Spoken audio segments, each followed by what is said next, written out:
everyone. We're back on again, and we have a very special person who has a brilliant mind, who has great achievements, and who has so much knowledge to share with us. And I'm really, really delighted to have him here. Tolga, welcome. Welcome to our session for the Bosphorus Summit, and very interesting times to be having you on our session today. How are you, first of all? I'm doing great, Jen, and it's nice to be back at this forum in a very different format this time than last time, I would say. I'm doing good. It's a lot of change. I think we're going through some extraordinary times, both from a pandemic point of view and also, some of the recent events across the U.S. We're trying to really thinking hard about how to respond in the best possible way we could to both of those things. Yeah, so much going on. But before we go into that, let me introduce who you are, so our viewers are more familiar with what a wonderful person you are. So Dr. Tolga Kurtoğlu is head of global research at Xeroxs and leads Xerox's Palo Alto Research Center, PARC, which is the center that Xerox's research and development investments and its innovation portfolio for growth and future segments, and leads the identification of the next wave of high growth innovations for Xerox and transitioning of them forward into incubation and monetization. And Tolga also oversees Xerox's innovation portfolio for commercial and government clients. So basically, we can say that you're shaping the future of science and technology. Can we say that? I think we operate in that space. Let's just put it that way. Obviously, my main responsibility is oversee the growth and futures R&D activities, early incubations for some strategic target areas for Xerox. But as you mentioned, Ceren, we also do quite a bit of work for various research agencies, the government agencies that fund, R&D and science. As well as we have a handful of commercial strategic partners as well. So, we're always on the forefront of science and technology. We strive to remain there as much as we can.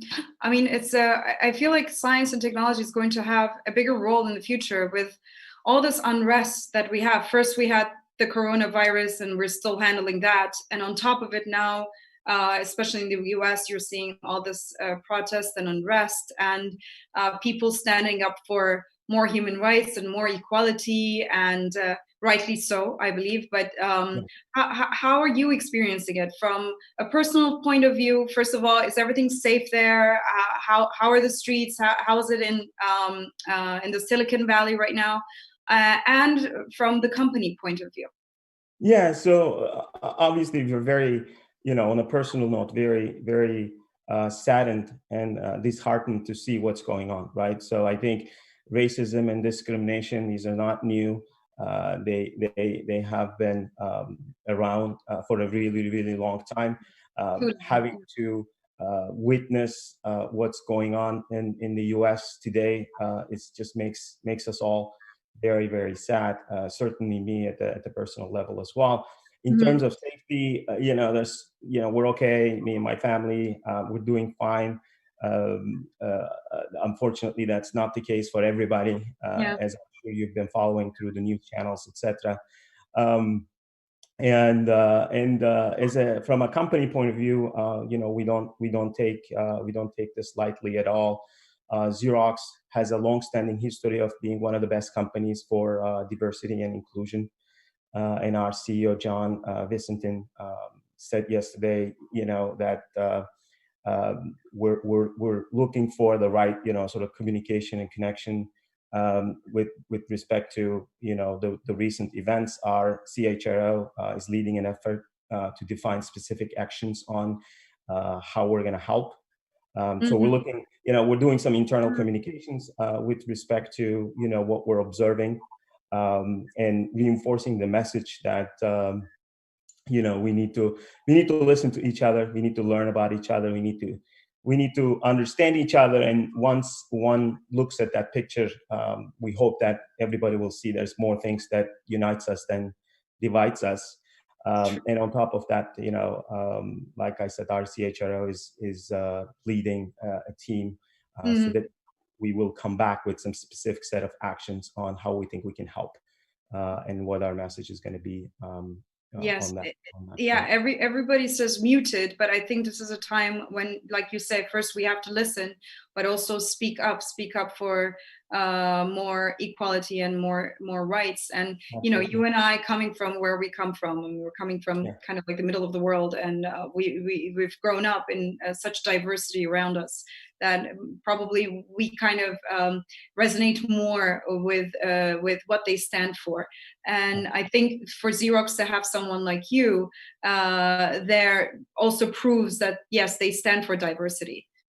Oh, absolutely. And it's not isolated to me. I mean, we, all forms of inclusion and diversity are fairly widespread at Xerox. And on top of that, maybe a quick note about innovation, because I think it touches on diversity at a different level, perhaps, that, to be able to harness the collective creativity of people, you absolutely have to tap into, the best talent that world has to offer. So the more diverse perspective, the more different ideas that come together, the better chance we have to tackle some of the toughest scientific and technological problems that we face in the modern society. So it's almost like an imperative, I think, in a lot of ways, and that's evident in our day-to-day work life with our colleagues and peers that we interact with. So. Now, beautifully said. Like diversity gives you different points of view, and that enhances creativity, and that's what actually science feeds from as well. That you have to have creativity in science as well. And Absolutely. yeah, so do you think in any way, because you're doing research and development, do you think that science and technology somehow are going to enable more security in the future? Is it going to give us give people a sense of more belonging, more inclusion? Do you think technology will play a part in this? I think science and technology has always played a critical role in the society. I think what we're looking for as we look to the future, that's no different today, and different times in history had different set of challenges, if you will, when it comes to what science and technology needs to prioritize and focus on, if you will. And security is one of those areas. I think in some sense, you can think that some of especially if you also include privacy concerns and things of that nature, I think some of this is technology created problems. Now looking for technology to come back and offer solutions to. So there's certainly quite a bit of science and technology development on that front. We all use social media, our pictures on the web and things of that nature, and what that means from a security and privacy point of view. I know we're going to talk about the pandemic, but yes. Contact tracing, for example, is another really hot topic today, but it comes at the expense of a lot of security and privacy concerns, as you might imagine. So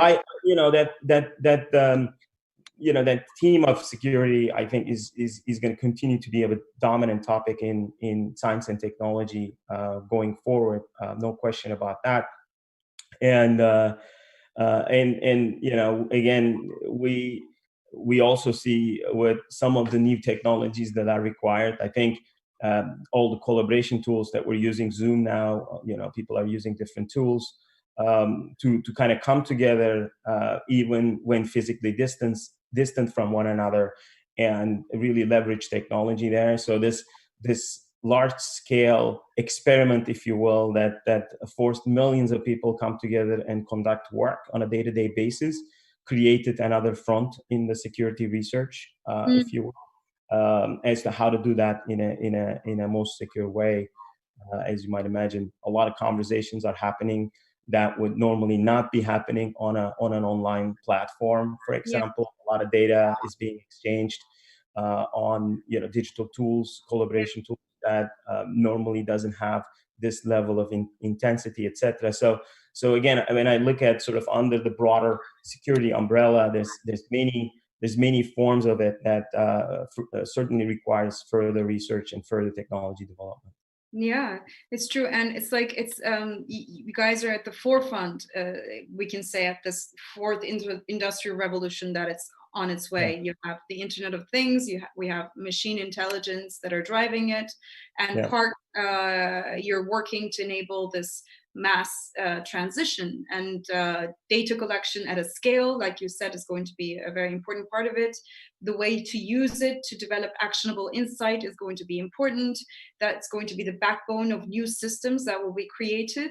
yeah. And so, how do you see this rapidly changing technology landscape? Uh, uh, like, first of all, during COVID, how did you position yourselves in? Because with all of this research and development, you couldn't even come together. First of all, Right. how did you position that? And how do you see this transition coming about? Yeah, so I think there's a number of I would say mega trends and scientific transitions, if you will, that are going on that we are actively working on at Park, right? So the one that you mentioned, particularly in machine intelligence, in IoT, in sensing and analytics, is an important area. It's one of the few that we are very deeply focused on. Mm, And there, we're working on a number of fronts. One is how to increase the sensing capabilities, if you will. Let's sort of think of that as the five senses of the humans, and how do you mm, kind of create a similar capability for machines of all kinds. We're talking about IoT devices at home, at work, in hospitals, in classrooms, in industrial setting, in consumer setting, and all the above. yeah. And how can we better sense the physical world, if you will? And then, really, what makes intelligence is driving, transformational um, insights out of the data that is sensed in some sense and gathered, right? So we do quite a bit of work in AI, machine learning there. And then, as we talked about in the previous question, security is another one. So how do you build machines that are more autonomous in Mm, nature, that can operate by themselves, but at the same time are not compromised from a security point of view and mm, cannot get hacked into and things of that nature. So that's one of many scientific areas where there's quite a bit of disruption and transformation going on. So we're doing that. And then, in terms of the other part of your question, was about how do we organize ourselves? So how yeah, do we see this, and how do we conduct science and technology, if you will? And that's proven to be fairly very, difficult. yeah. And it's a spectrum at the end of the day, because we have a lot of IT and software oriented areas like AI and machine learning and alike. And then there's a lot of areas where we need to be in the lab, we need to be running experiments, we need to Sure. be using very specialized equipment and things of that nature. So you can see the contrast between the two. For a lot of things that are more IT and software oriented, it's significantly easier to continue to Mm, work from home. mm, For areas where we need more specialized access to things, it has proven a little harder.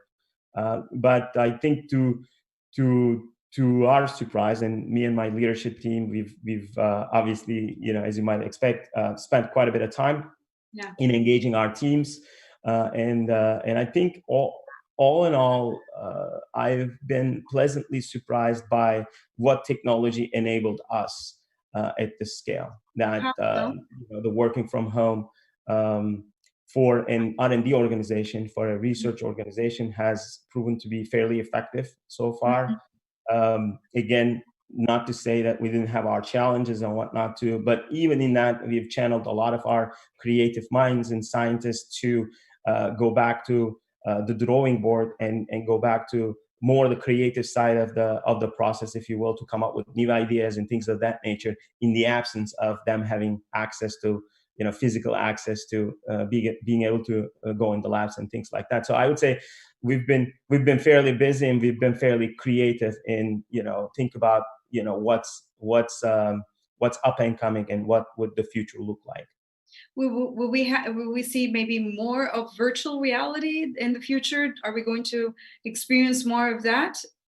Um, Perhaps I've been sort of thinking about virtual reality as well, augmented reality, both augmented reality Augmented and reality and virtual virtual reality. reality. Maybe those two together clearly is a is an emerging technology space. We do some work in that, and when I look at sort of a post-COVID lens to that space, I can kind of see some interesting potential applications and opportunities, if you will. For example, as you have to, kind of physically, keep distance between people and not be able to populate, certain areas and things of that nature. Obviously, teleservices, all kinds of teleservices, right? So it can be telemedicine, it can be, think about a service technician, looking at something at a distance, help with augmented reality, for example, that can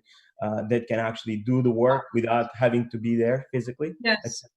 So Yeah. there's many ways from that sort of industrial business setting to, when I think about sports, obviously in all cultures plays a big role.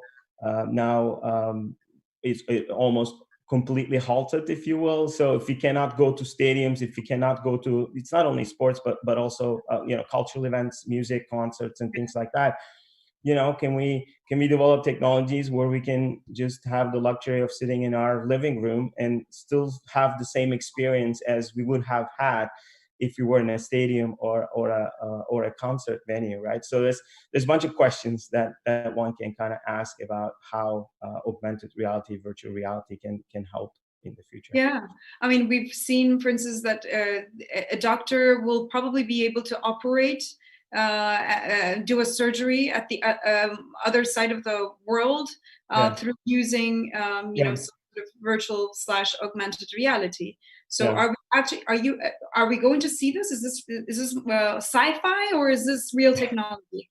I, having had my position, I consider very few things as sci-fi, I would say. So it's not about so much about whether it's sci-fi or reality. It's about the time scale and the timeline and the time horizon with which I think it can become a reality.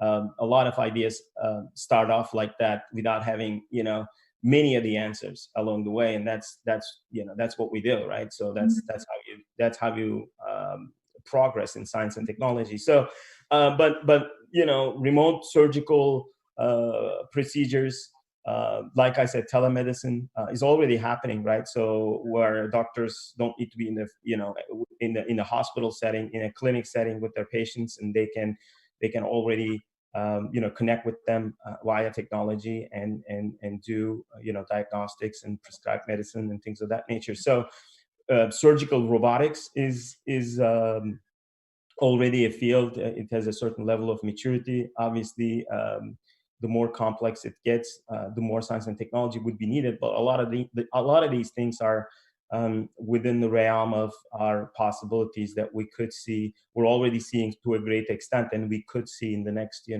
to 5 years for sure. And then the question comes to mind then, if we're going to be taking more, well, let's say machines or AI or all of this technology is going to have more of a say in our day-to-day lives, then does that mean that maybe thanks to this, there'll be a more neutral ground for humanity? Because obviously machines are neutral. So some Right, people see this as a hope, and some people say, thanks to more involvement of machines and technology, we'll have more equality. But right, some see it as a danger, and they assume no, machines do not have empathy, and when you lack empathy, then yeah, how are right. you going to have a more humane setting? How do you see the ethics behind all of this Right. technological development? Yeah, I think that's a fairly um, major topic, I would say, right? I believe that's gonna be discussed. That's gonna continue to be discussed for the foreseeable future, right? Because let's face it, as you mentioned, Ceren, we are going through a tremendous digital transformation where a lot of the things that we used to do as humans are being transitioned over to machines and algorithms and alike at an unprecedented rate. Yes. Right, and then that's why automation, via machine intelligence, as we talked about. So that brings up a set of challenges with itself, right? And I think the ethics question is one, the bias question, and they're kind of interrelated in some fashion. Are the two main ones that people usually raise when they talk about this concept. And the short answer is it is not only up to the technology to decide what the outcome is going to be in the end, right? So because I think I look at these things as more from a human machine collaboration point of view. How do we come together, even via automation? How do we come together, humans and machines, in a symbiotic way to kind of solve problems, right? So first of all, as technology developers, we need to be cognizant of what we might create, even unintentionally, right? So bias in algorithms, favorism in AI algorithms for a particular demographic versus not. In a lot of ways, we talked about some of the problems in the society in the U.S. today. There's a digital version of that is a reality that can happen if we as the technology developers are not aware of those potential consequences. So it starts with humans, I think, in a lot of ways, that we need to put the concept of effort in to be able to eliminate bias in these algorithms, to make sure they're as neutral as possible, right? To make sure that they don't discriminate, one way or another. And we at Park, for example, have a number of things within that construct. I think both projects that are looking in, enabling what we call more transparent AI, which means moving AI from its black box nature and then making it more human interpretable, if you will, as it comes with recommendations and answers to the questions, which is very, very important too. And then on top of that, we've built an AI ethics committee park-wide that we're continuing to be a thought leader in that as well. It goes back to, like I said, how we train these algorithms. If you only show a certain set of data and expect the algorithm to come up with a very different answer, it doesn't work. The nature of as in scientific modeling, we call garbage in, garbage out. Whatever you put in as training is what comes out on the other end as answers. So I think we're going through that awareness phase, if you will, in terms of as scientists and technology developers, what do we do first and foremost to make sure that we minimize that? And then I think there's the technology itself, as you said, is agnostic, right? So it doesn't know old or young, it doesn't know race, it doesn't know any of those things, right? So from that perspective, I'm with you. It's if developed right and deployed in the proper way, it holds a lot of promise to be an equal ground and a democratization factor across many, right? So that's a very powerful construct, but it doesn't also end there. I've been involved in a lot of discussions with respect to this aspect of AI and the future of AI. I think it also requires a lot of help and conversation around, policymakers, the legislation side, potentially on the regulation side and things of that nature, so that we put in place the requirements right in a way that then leads everybody to develop them in an ethical fashion that results in as unbiased as possible and certainly compliant with ethical standards that we otherwise hold ourselves to. So my question is, though, like to play around with it, because and we had another conversation with another professor, Professor Dr. Dekai, and I asked him the same question. Who is behind the ethics of technology? You said in Park you have one committee, but in general around the world, is it governments? Is it the Silicon Valley? Is it do you have a committee that is international and connected and working on this? Who's behind this? It seems like it's for us normal humans, it's a big question mark in our heads. Right. It's the answer is a little bit all the above. There isn't like a one entity or organization that would be the global authority on it. Unlike, for example, the World Health Organization today for the pandemic, right, has been kind of the leading organization for a lot of things. Criticized as well, but yes, right. Obviously, but so there isn't that. But I think, like I said, the awareness, as we see either existing or potential negative consequences of what might happen to the society, there is accelerating awareness about how big of a challenge this is. And in all the conversations that I've been at least on this, various panels, discussions, talks, events, etc., it seems like different constituents are looking at it already, right? So we formed the Park AI Ethics Committee just ourselves, right? So there wasn't anything that necessitated pressured you into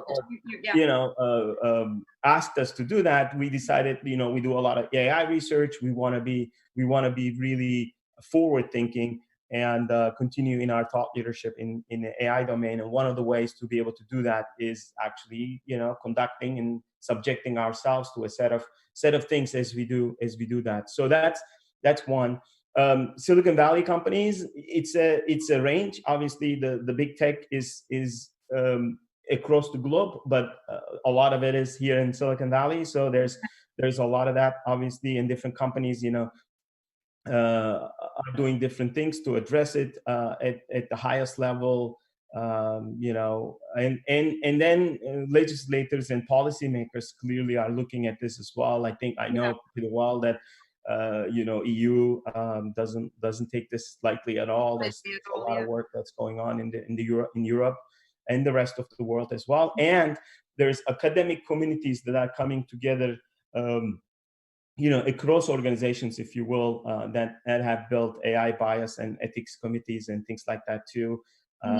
We participated in some recent conferences on that topic and presented our point of view as well. So in the end, I don't anticipate all of this to culminate into one governing organization globally of some sorts, but it needs to catch and get to a point with a critical mass so that all governments across the world understand what it is, all technology developers and policymakers understand, so we kind of come together to form the right solution.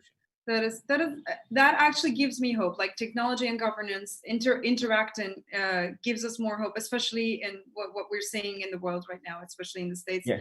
And governments can back up a little bit, and then technology and science can give it a more equal ground to it.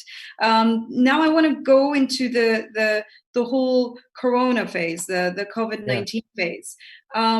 So we're seeing a lot of change, maybe speeded up because of this pandemic, which had to make us more creative in the way we work, in the way we socialize, in the way we live. So how do you see this transitioning? How do you see like Corona playing a role in this transitioning, and the post-COVID era? How do you see technology playing a role here? Yeah, so it's been, as you said, it's been a really interesting journey, and as there's a saying, necessity is the mother of innovation, and that's definitely true in this case. We've realized a bunch of things, right? We realized some of the things that we thought we had, but we didn't have in the end, right?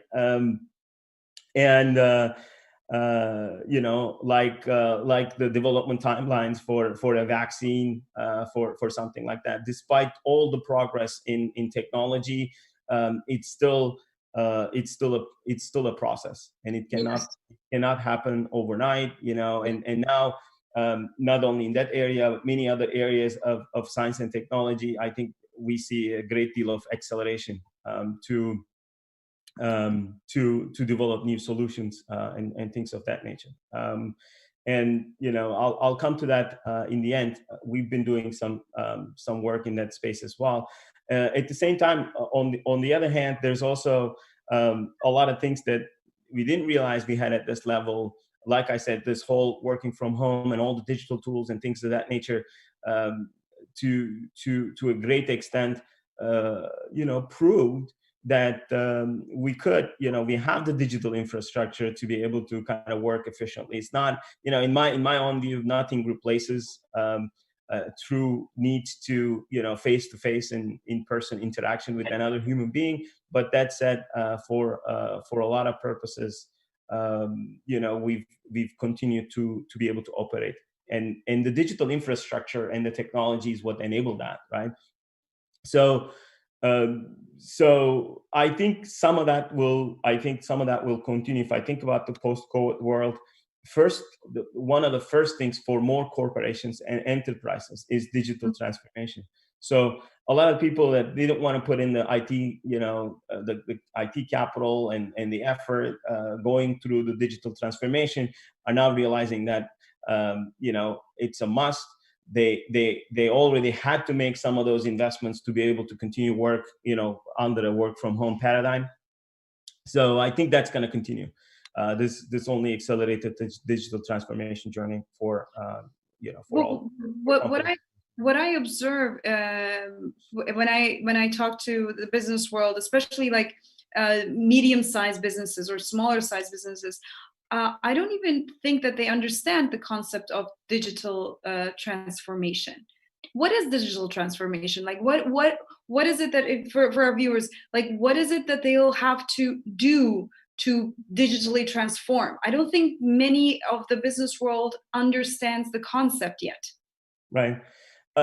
We can think of it. It's a spectrum, right? So we can think of it, just to simplify it, at two levels. One, you can think of all the workflows, all the tasks, all the things that needs to get done in a company.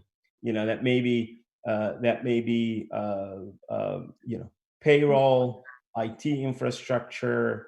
It may be how finance is run, accounting, all of those things. As you might imagine, there is a whole host of processes that one needs to do to be able to run a business.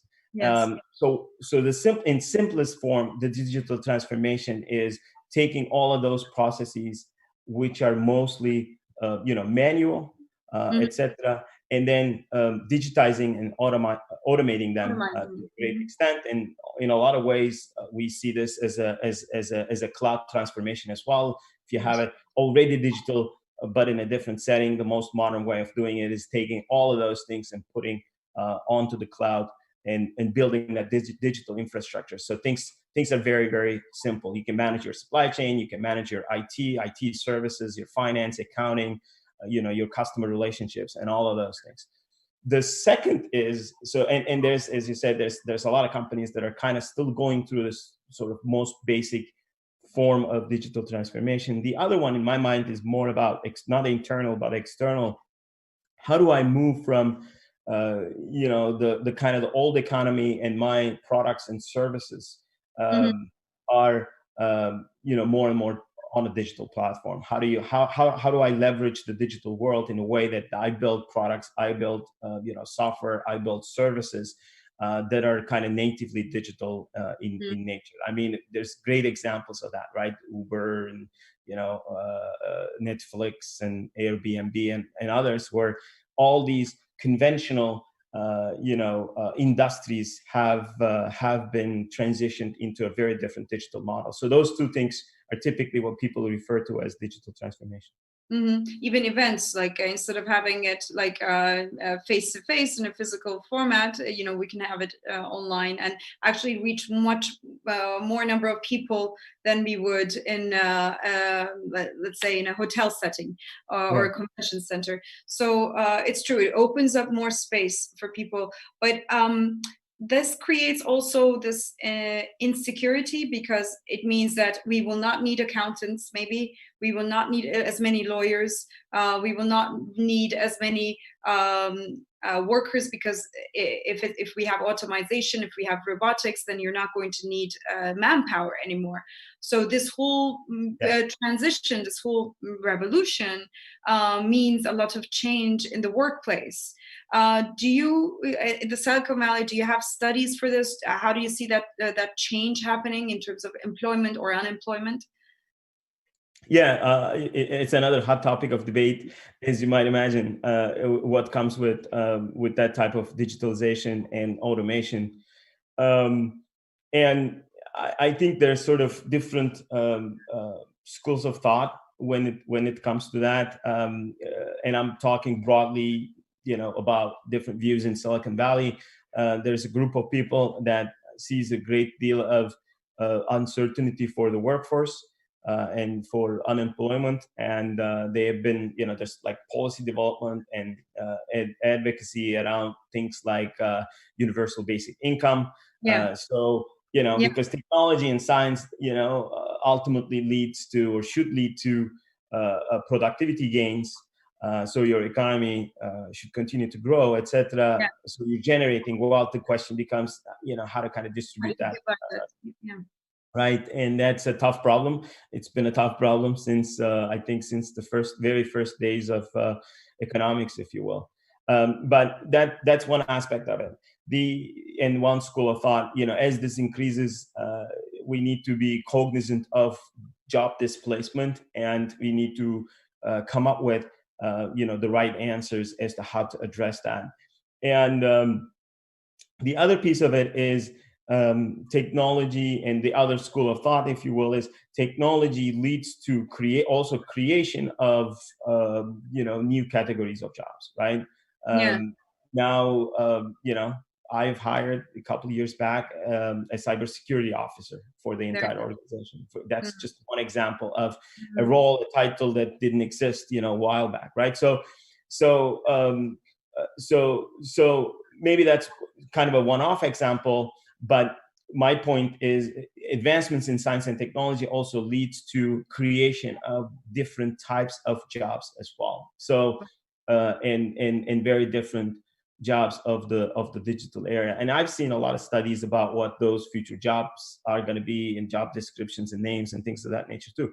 The question is, and those are also arguably, kind of a higher level jobs, right? That requires a very different level of skill set and things of that nature. The question in my mind is, what's the disparity between the skill sets that you need, the actual people that you're displacing from the workforce, if you will, and the skill sets of the people that you need for jobs that are created by new science and technology? And do we have a viable path to be able to retrain, reskill some of those people to be able to, allocate them in these new jobs or not? I think that's really the critical question. There isn't a clear-cut answer to that. In some cases, it's a spectrum. In some cases, you could. In some cases, you can't. You can't take a welding technician and then have him or her transition into a computer science based job function. You could, but it take a time. You can't do it for everybody and things like that. So I think more pragmatic rather than taking extreme or draconian views one way or another. I think the real question is who are the ones that are most likely to be displaced as automation grows, digitalization grows. And what are the new skill sets that we need, and how do we think about the society? How do we think about education systems, et cetera, in a way that we minimize the impact? And in that universal basic income and other kinds of things can come into play, in my mind, that can address the ones that cannot actually go through that transformation, skills transformation.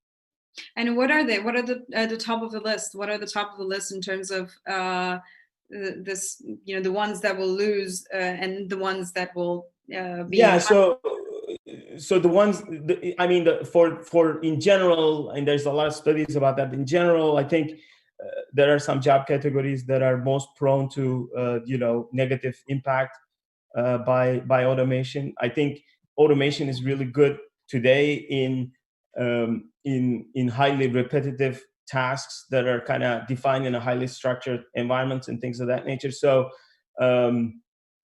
some of the manufacturing related jobs, factory automation and whatnot, is in that list. I think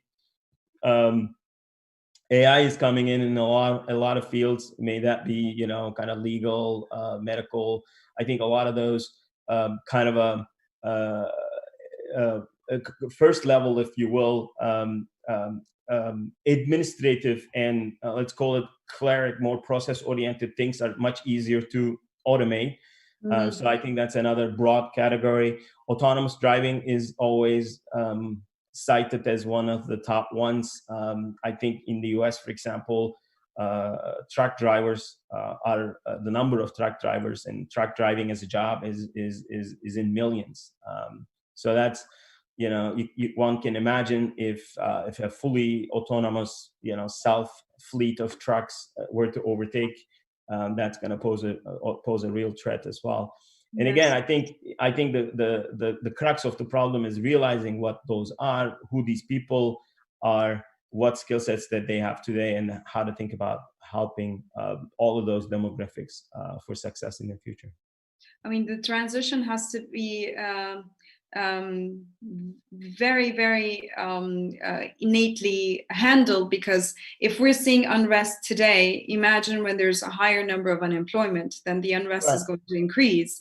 So it feels like technology and technology creators and governments have to come together even further to make sure that we have a more peaceful transitioning into the future, because it has arrived. I mean, we always say it's coming, but it feels like it has already arrived. No, it's definitely here already. No question in my mind about that. And the question is respond on a more optimistic note. I would also say, I mean, the humanity has gone through transformation of this nature, a number of times, right? Yeah. So that's went why from first societies to agricultural society to mass production and automation to the service economy. So it's not like we haven't gone through tectonic shifts in how the economy is governed and whatnot. Now we're going, kind of our era version of that with accelerated automation and digitization. But I think, as you said, if you put all the right minds together from highly diverse representative of that, from the policy side, from workforce development side, from technology development side, from large companies, small companies, then I think we can debate this and then come to a hopefully positive outcome to that. But absolutely, you're right. This is not an invitation. It's almost a necessity now that all those stakeholders needs to come together and talk. What would be your suggestion then, because you work a lot with companies, you provide services to bigger corporates or even government institutions. What would be your suggestion to companies out there in enabling this transition, and also to individuals? I think, So I think training is clearly one of the top things that one can do. I think if you think about access to information, in the job training and a bunch of things, it's been easier than before, for sure. You can learning a new programming language, learning a new skill of this kind or that kind is very easily accessible. I think what needs to happen is that the right guidance and the right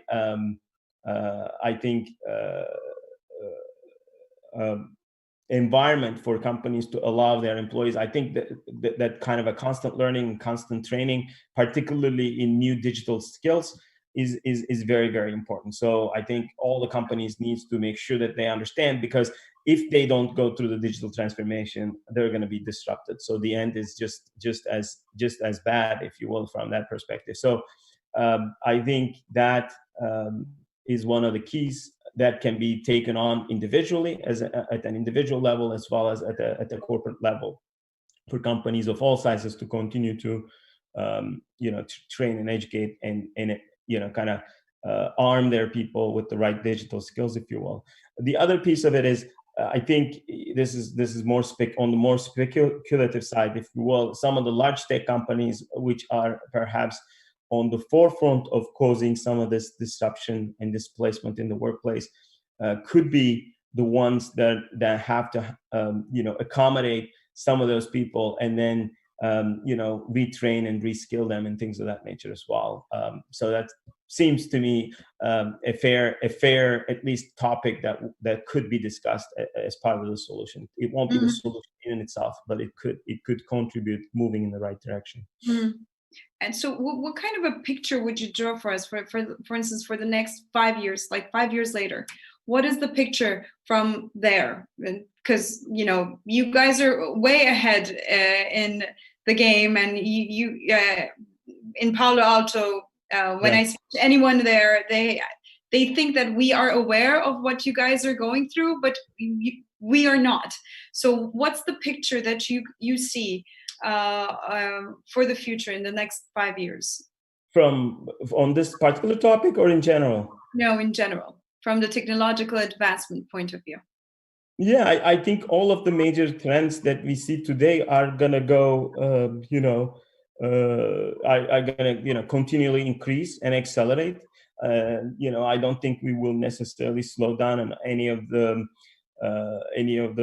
science and technology in AI, in machine learning, in IoT.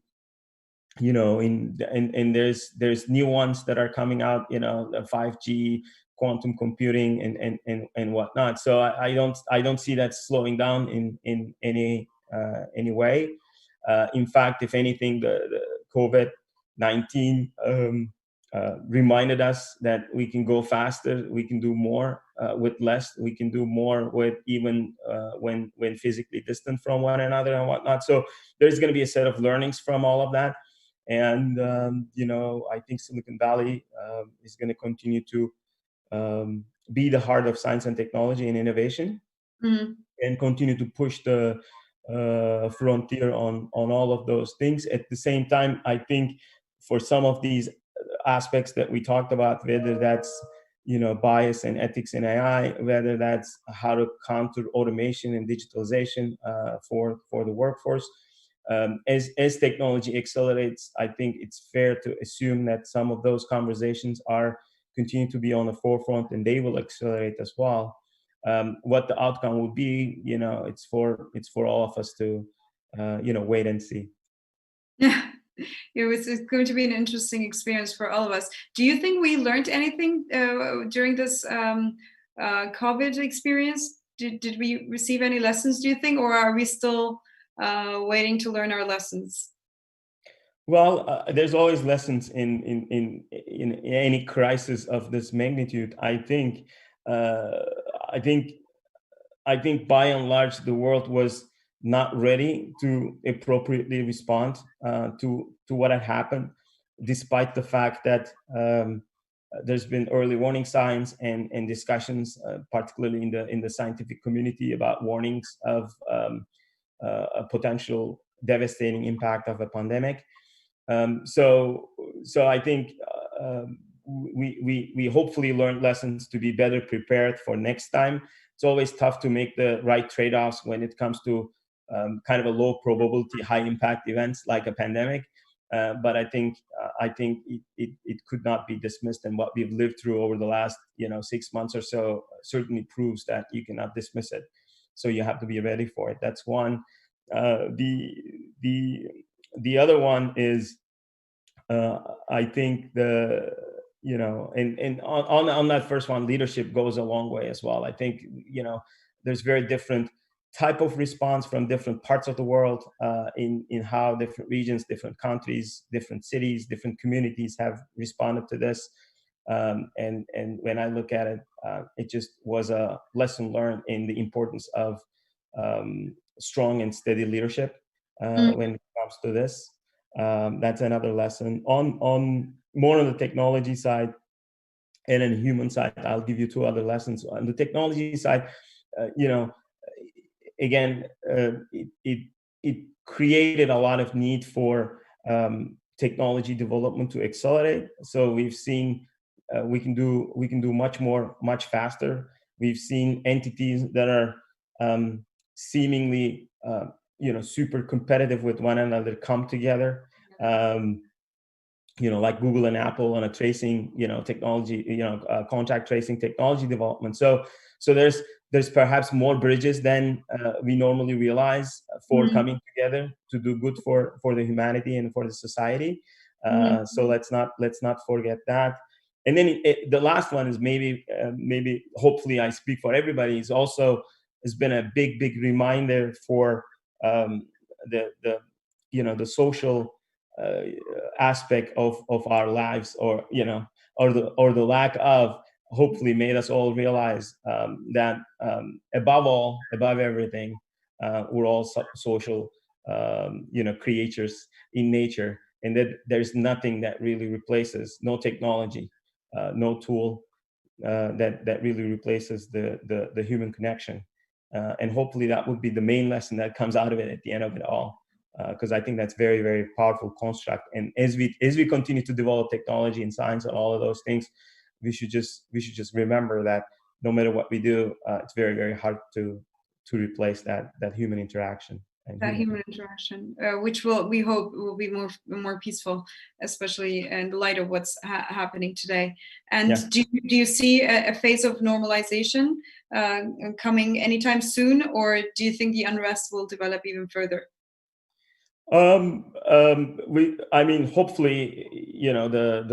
the recent events and the civil unrest, I think, has slowed down a little bit. I sure hope that everybody and all the different stakeholders come to their senses and find ways to more peacefully coming to a resolution on all of these things. We'll see. With regards to the pandemic, I think there is it's a process. It's going to continue to be a process. I think there are big parts of the society that are going back to perhaps a little bit of a new normal, but normal. I think that's gonna continue, but it's also reasonable to assume that there's going to be a certain set of things that will be driven by the lessons we've learned through this, that would lead to maybe some long-term or even permanent changes in the way we live and we work, etc. So we'll see. We haven't gone through that whole process just yet, but slowly moving towards the normal. Hopefully we'll get there sooner than later. Yeah, and we certainly have to rely more on technology, and we have to, make it a part of our everyday lives, both as governments or societies or individuals. And hopefully, with the advent of technology, we'll see a world that is much more peaceful than it is than it has been. Let's say. And thank you for your contribution, and thank you for your time. It's been a pleasure. Yes. Thanks for having me there. No, it's always a pleasure, and I hope we'll see you here in Istanbul as well. I hope so too. Yeah, in person to collaborate with us even more. Thank you, Tolga. Thank you very much. Bye bye.